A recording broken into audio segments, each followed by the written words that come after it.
Batinziré a 13 ans. Elle a fui après avoir vu tuer son père. Dans sa fuite, elle a pu ramasser un cahier et un crayon. Dès qu'elle trouve un peu de temps, elle s'exerce pour ne pas oublier ce qu'elle a appris.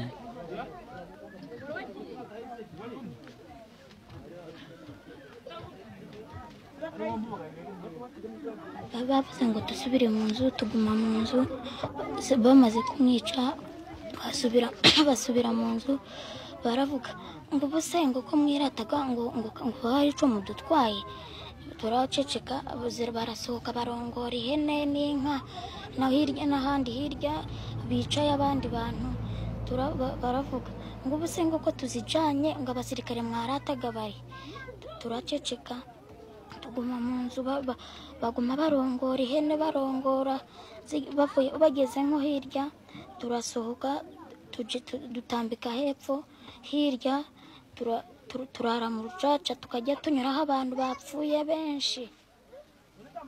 Nikwe uramutse ushoboye kwiga amashuri wumva wakora uwuhe mwuga? Naba umusirikare. Kuki wifuza kuba umusirikare? Nuko mbona abasirikare barwanirira u Rwanda.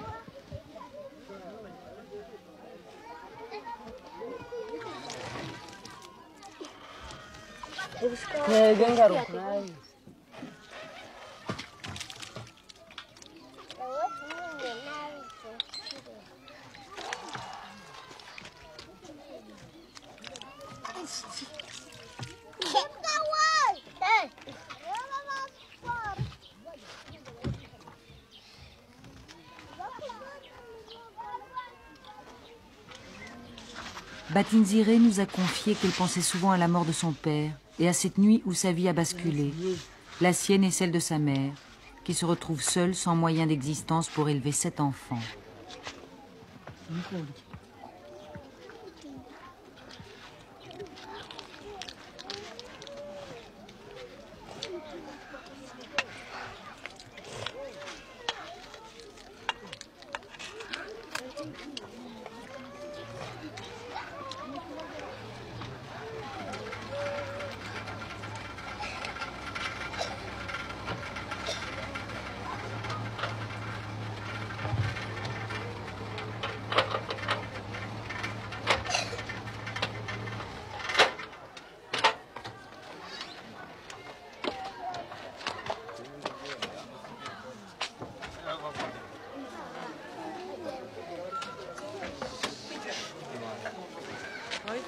tujyane mu nzu.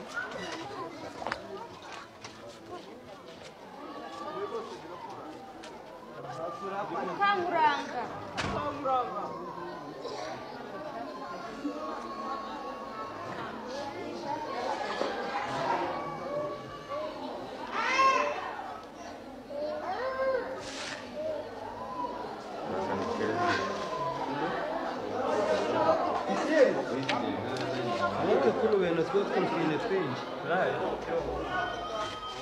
Ako kana ntabwo gashobora kwambara akagashati. Akana ahubwo kayikwiriye gatoya. Kuyo wakurikira. Kayikwiriye? Ngaho kamu.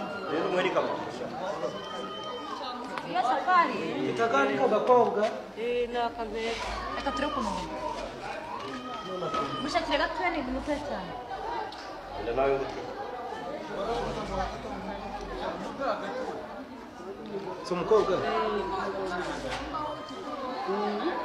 Ushobora kwambara iyo aka ni muto. Sawa.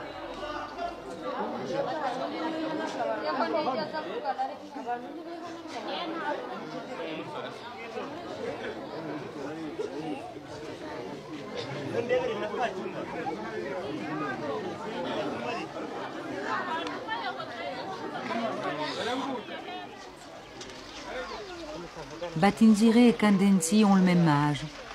Elles sont devenues amies au camp, comme leur mère, qui ont partagé les mêmes épreuves et qui ont décidé de s'entraider.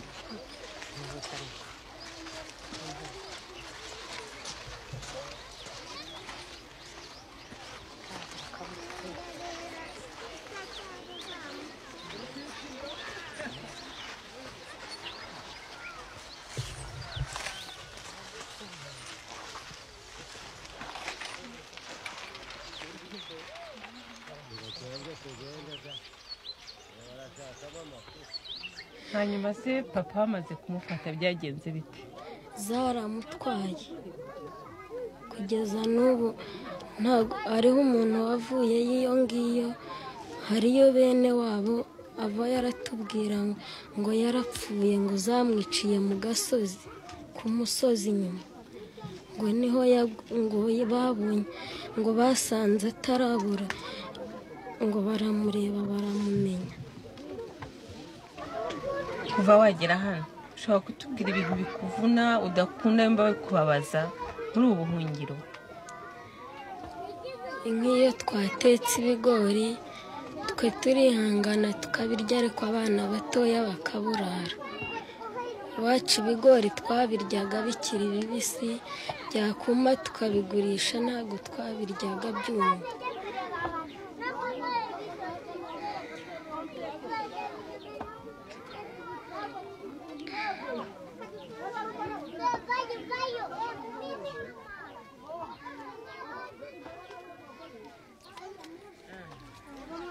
Kandenzi a 6 frères et sœurs. Elle s'en occupe et elle aide sa maman. Même si par chance une école devait s'ouvrir dans le camp, elle ne trouverait pas le temps d'y aller.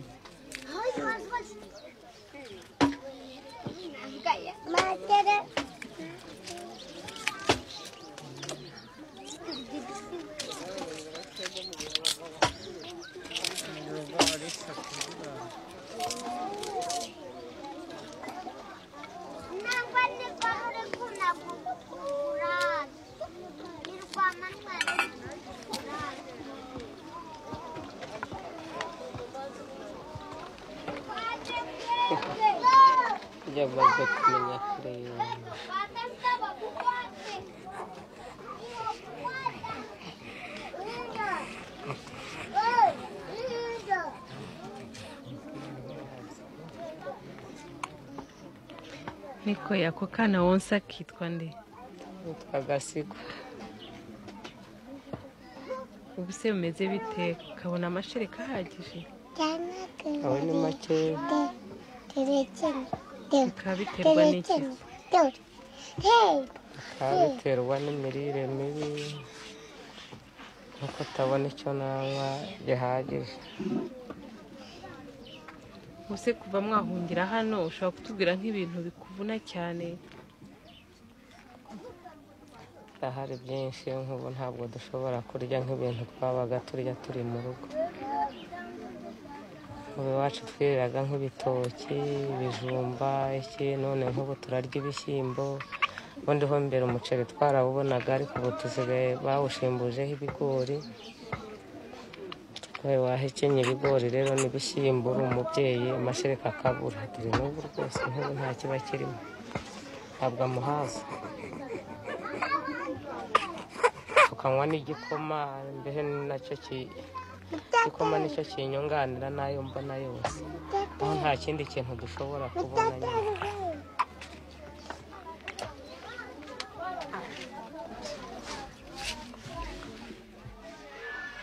Le centre de santé qui accueille aussi les réfugiés a dû faire face aux nombreuses maladies qui frappent les enfants du camp. La rougeole, la malaria, la gale et la dysenterie.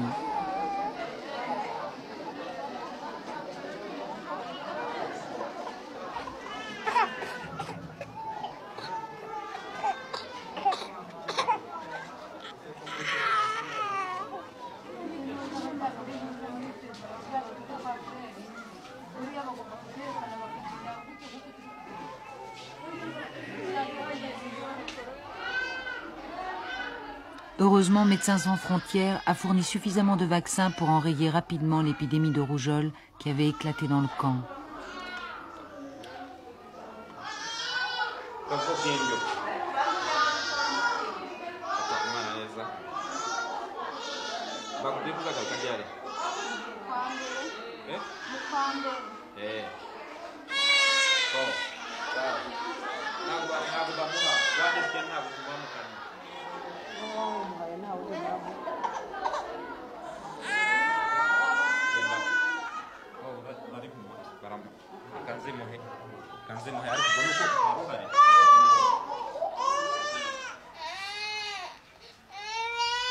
Même au centre nutritionnel, on ne trouve pas de lait.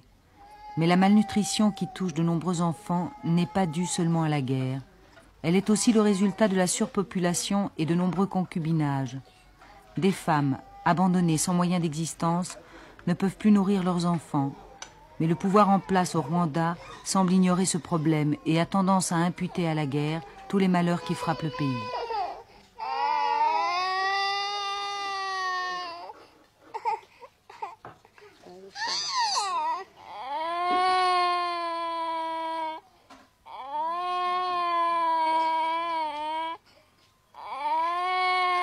uwo mwana se ni uwawe?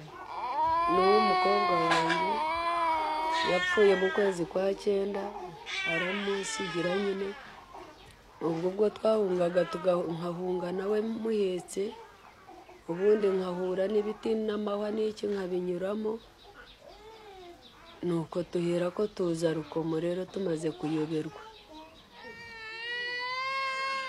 yabonaga amata akanywa akarya ibiryo nyine bisanzwe ariko akabona amata akayanywa none tugeze hariya amata ahera ko arabura umwana akajya yonga agaruka inyuma ndavuza mvuriza ubusa nabo barananirwa none bavuyeho bati ntabwo reka tubohereze hariya nabo bajye kubareba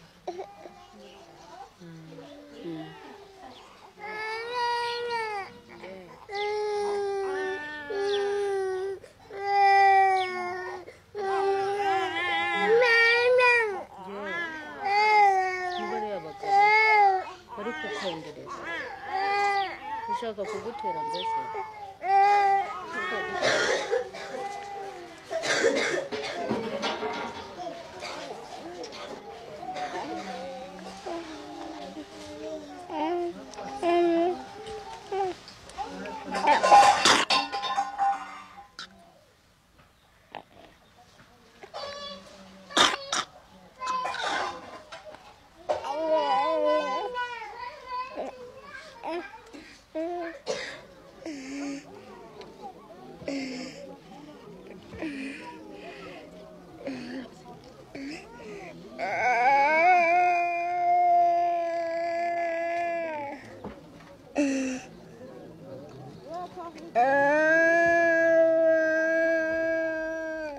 Dans le seul camp de Rukomo, sur une période de 3 mois, 27 enfants sont morts de la rougeole.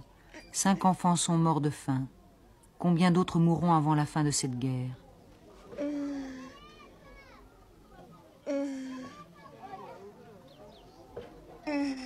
Cet enfant n'a pas passé la nuit.